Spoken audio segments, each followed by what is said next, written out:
kumi ekyo naye ize oba mazali bago mutanda tali kuleta wewe untalo za fete kuba bonna bana ba Buganda by the way bonna mpaji Luwaga za Buganda so it was really I'm glad that such a celebration ya kabaka bring them together era ne katikiro yakyogeddeko by the way he celebrated it in a special manner Bobi Wine tukimubuuza bikibe wabadde ogamba onale wamusonyiye bakugambye mbiri onamuwa tiketi kadi byonna byogeddeko katumufune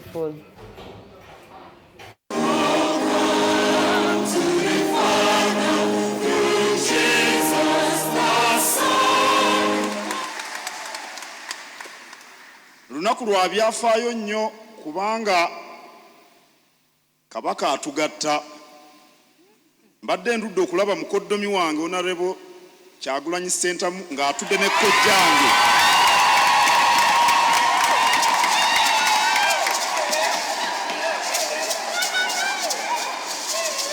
mukoddomi wange Kyagulanyi Ssentamu mwannyina y'oli gwe yampa ate Mathias Mpuuga kojjange batuddewo mu bedda banyumya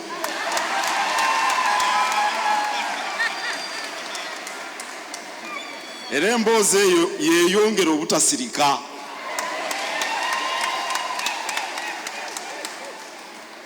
njagala okusooka okubagamba nti Ssaabasajja Kabaka gy'ali mu lubiri alamula Obuganda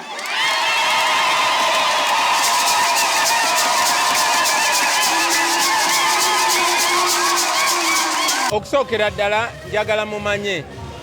nti muganda waffe oyo tetulina mpalana naye tewaliwo utakanya bonna wakati wange naye wakati wange wakati w'ekibiina kyaffe naye just yakola ensobize mwena ze mwalaba ate natazitereeza eyo ensonga lwaki twamumuza ku mirimu era ne tweyongerayo era yesuula twagigalawo dda ne tweyongerayo ne tetulina mpalana yonna naye just tetukola naye kubanga yava ku bye tukkiririzaamu yamenya obwesige. This is not personal. We just don't work with him because he broke our trust. But we wish him well and we have no enmity with him. Yeah.